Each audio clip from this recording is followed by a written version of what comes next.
حلاوة الجبنة السورية من محل حلويات حلب بألمانيا. يلا بينا نصور ونشوف الطريقة بتتعمل ازاي. طبعا أول حاجة هنعمل الكريمة بتاعت حشو حلاوة الجبنة، أو هنعمل القشطة زي ما بيقولوا إخواتنا السوريين. القشطة طبعا احنا في الأول بننزل بالحليب، لبن الحليب. احنا هنعمل 10 كيلو، وطبعا انتوا ممكن تقسموا الكمية على 10، يعني تعمل كيلو بقى حسب المقدار اللي انت عايز تعمله او الكمية اللي انت عايز تعملها. احنا بنعمل 10 كيلو عشان احنا بنعمل شغل للمحل. طبعا المحل سوري حلبي، لان حلاوة الجبنة دي اصلها حلب، اصلها سوريا واصلها حلب زي ما بيقولوا اخواننا السوريين. طبعا ال10 كيلو حليب دول هنحط لهم 800 جرام سميد بسبوسة ناعم، وهنحط لهم كيلو نشا، وهنحط كيلو و200 جرام سكر عشان هي ما بتبقاش مسكرة قوي. وهنبدأ بقى اول ما يغلي الحليب هنبدأ نربطها. هننزل بالسكر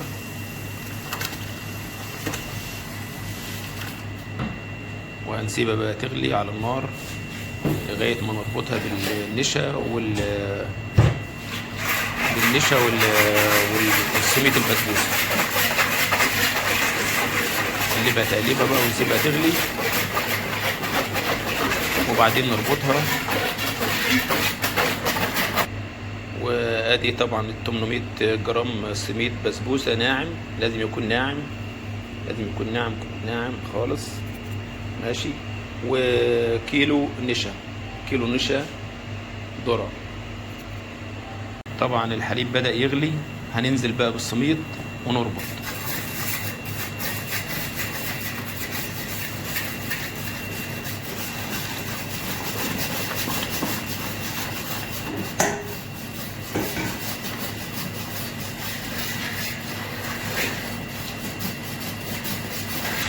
طبعا هنقلب النشا في شوية مية، وهنبدأ بقى نضيفه للخليط برضو ونربط.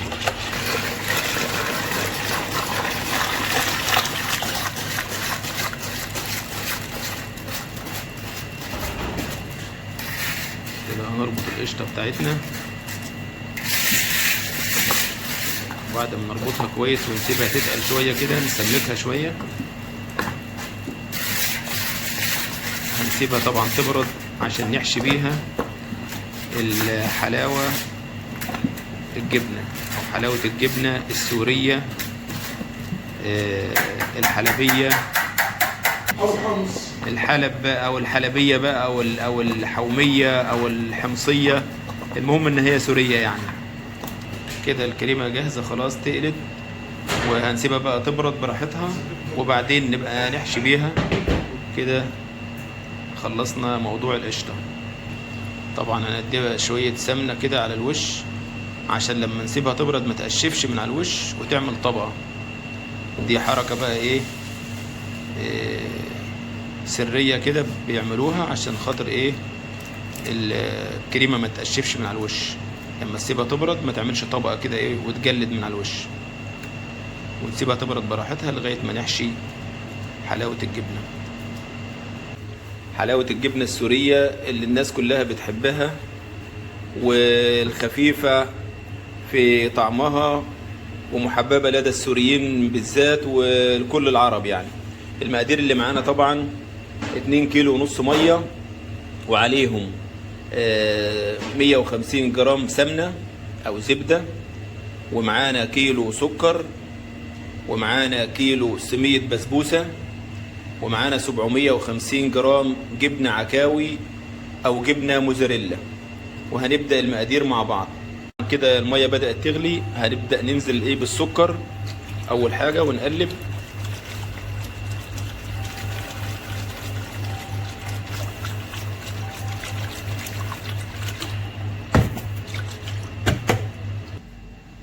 طبعا احنا عبال ما تغلي تاني لأنها بردت شوية، هنجيبنا صينية وقلبناها، وهنبدأ ندهنها بالسمنة عشان لما تستوي معانا بعد كده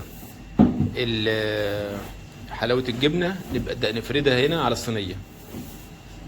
طبعا ده مهم جدا موضوع ان احنا ندهن ايه الصينية كده بالسمنة.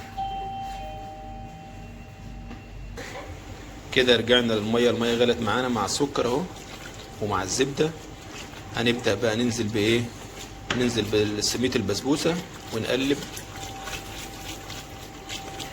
عشان نربط المقادير مع بعضها.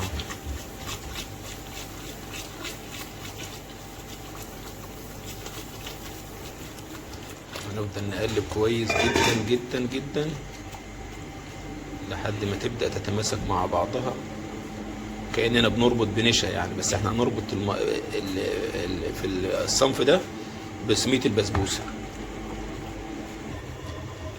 كده بدأت تتقل معانا اهو، كده بدأت تتقل خلاص اهو. وبعد كده هننزل بايه، هننزل بالجبنة اللي بشرناها او الجبنة المبشورة اللي هي الجبنة العكاوي او الجبنة الموزاريلا. كده تمام. كده طبعا بعد ما قلبنا بالمضرب وتقلت معانا هنبدأ نقلب بقى بالمعلقة الخشب عشان تتقل معانا مظبوط، عشان نعرف بعد كده ايه نفردها. هنفضل برضو نقلب على النار كده لغاية ما تدينا ايه العرق المظبوط. واخر حاجة هنحطها الجبنة طبعا.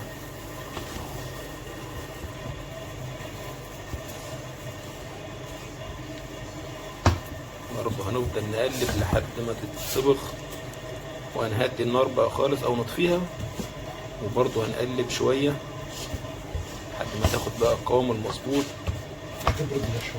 وتبرد كمان شوية. هنبدأ بقى نحط أسانس الورد أو مية الورد الموجود معانا. تمام، مية الورد أو أسانس الورد الموجود. وهنبدأ ننزل بالجبنة بتاعتنا كده واحدة واحدة. طبعا هي هديت شوية، نقلبها بقى كلها كده مع بعض عشان الجبنة بتاعتنا تتجانس مع الخلطة اللي احنا عملناها. هي دي حلاوة الجبنة الأصلية مع أبو محمود الحلبي السوري. كده حطينا الجبنة في قلبها، وهنسيب الجبنة بقى تاخد الحرارة بتاعت خلطة السميط والحاجات اللي احنا عملناها كلها عشان تبدأ تسيح، ونقلبها كلها مع بعضها وتتجانس مع بعض. هنبدأ بقى نقلب كله مع بعضه.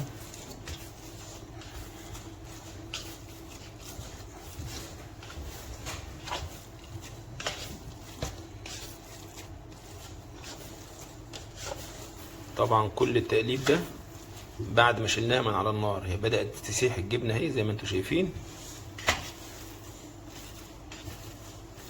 وهتتجانس مع الخليط بتاعنا. كده خلاص بقت جاهزة، وكده ايه كله تجانس مع بعضه. ايوه كله، بص الجبنة كلها دخلت في قلبها ما شاء الله.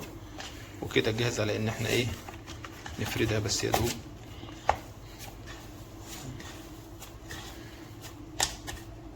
وكده طبعا نقلناها على الصينية اللي احنا هنفردها عليها، وهنبدأ نفردها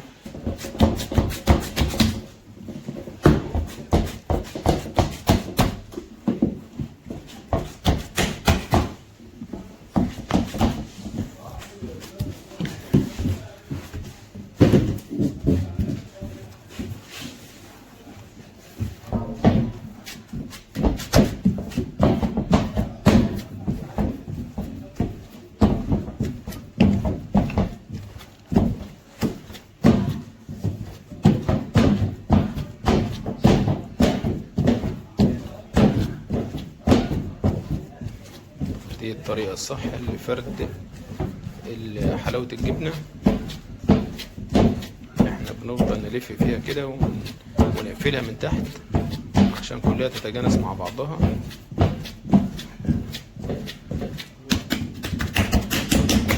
هنبدأ نفردها، هندهن بقى الوش كده بحتة ايه زبدة او سمنة بلدي كده واحنا بنفرد، ونكمل بقية الصينية عشان هنفردها على الصينية كلها.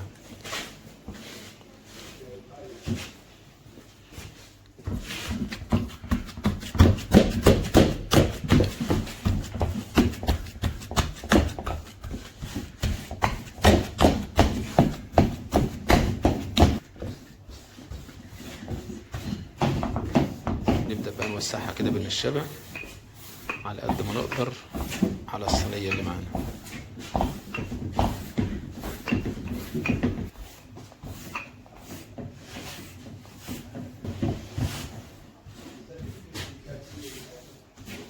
كده فردناها تمام التمام، وطبعا هنوريكم بقى العرق بتاعها والمطة بتاعتها ما شاء الله. وهنبدأ بعد كده ننقلها بقى على الترابيزة فيها كده. وكده طبعا هنبدأ بقى نسوي الأطراف بتاعتها ونحشيها بالكريمة الجميلة بتاعتنا اللي عملناها في الأول بعد ما بردت. وهنلفها رول حسب السمك اللي انت عايزه، وهنقطعها برضو المقاس اللي انت عايزه. وبعدين ممكن بقى نحط لها بقى الفستق الحلبي الجميل بتاعنا. ودي كانت قصة الحلاوة بالجبنة أو حلاوة الجبنة السورية من مصدرها. تحياتي ليكم، أخوكم الشيف شعبان عوض. طبعا ما تنسوناش من دعمكم والاشتراك في القناة. والسلام عليكم ورحمة الله وبركاته.